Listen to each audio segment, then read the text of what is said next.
Something unusual is happening in this company, and almost no one is talking about it. Sales up 162%. Profits up 58%. And yet, this stock is flying completely under the radar. Stay with me, because by the end of this video, you're going to understand exactly what's going on. Let me set the scene. There's a specialty chemical company listed in India. You've probably never heard of it. It doesn't make the big headlines, it's not in the Nifty 50, nobody's fighting over it on Twitter. But quietly, in the background, it's been growing at a pace that most large caps would dream about. In the March 2026 quarter, sales came in at 314 crore rupees. A year ago, 120 crore rupees. That's a 162% jump year on year. Now, big sales growth alone doesn't mean much. Companies can grow revenue by cutting prices, by burning cash, by doing all kinds of tricks. So let's look deeper. Here's where it gets interesting. EBITDA, that's the operating profit, came in at 43.7 crore rupees this quarter. A year ago, it was 21.3 crore rupees. That's a 105% jump. And net profit? 43.8 crore rupees this quarter versus 20.1 crore rupees last year, up 58%. Now, pause and think about that for a second. Revenue more than doubled. Operating profit more than doubled. Net profit nearly doubled. This is not a company buying revenue at the cost of margins.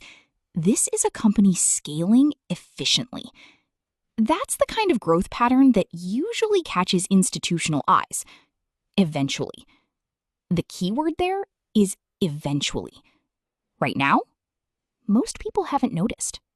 Here's what I think the market is missing. This company operates in specialty chemicals, a segment that's benefiting from something much bigger, the China Plus One shift. Global manufacturers are actively looking to reduce dependence on Chinese suppliers. Indian specialty chemical companies are sitting right in the middle of that opportunity. But here's the nuance.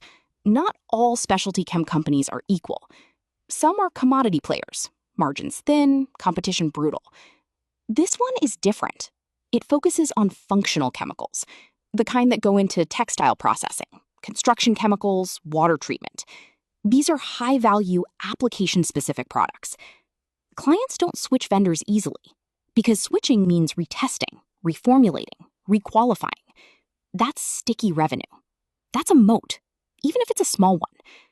And what you're seeing in these numbers, the 162% sales jump with margins intact, suggests this company is not just riding a wave. It's building real business. Let me just walk you through the scorecard simply.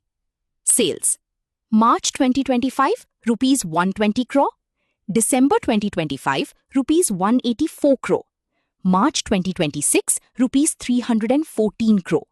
That's not linear growth, that's acceleration. EBITDA.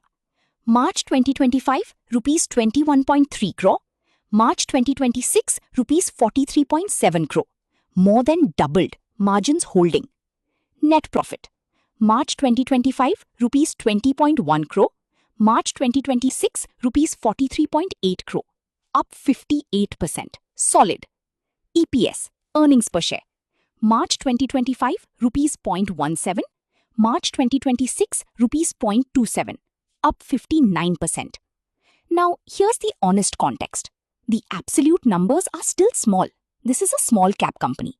But the trajectory is what you want to track. So, what could actually move this stock? 3 things to watch. Number 1, export momentum. If the company starts landing contracts with international textile or construction clients, revenue could jump another leg. Number 2, a new sector breakthrough. This company has been quietly expanding into newer application areas. One large client win in a new vertical could change the revenue mix dramatically. Number 3, analyst coverage. Right now, this is under-researched. The moment a major brokerage initiates coverage, institutional money starts flowing in. That's a re-rating event.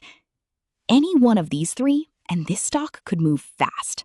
Now, and I want to be honest with you here, this is a small cap stock. Daily trading volumes are thin.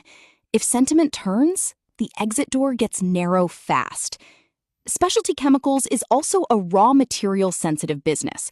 If input costs spike and they can't pass it on, margins compress quickly. And the stock has already re-rated from its lows, so you're not getting in at the absolute bottom.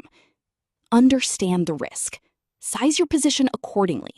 Never invest more than you can afford to lose in a high-conviction small-cap bet. One risk is customer concentration. A large portion of revenue might come from a few textile manufacturers. If a major client leaves, revenues could drop. However, year-over-year revenue growth suggests the company is gaining new clients, meaning concentration is likely declining. Monitor the upcoming annual report for client diversity data and size positions according to your own risk tolerance.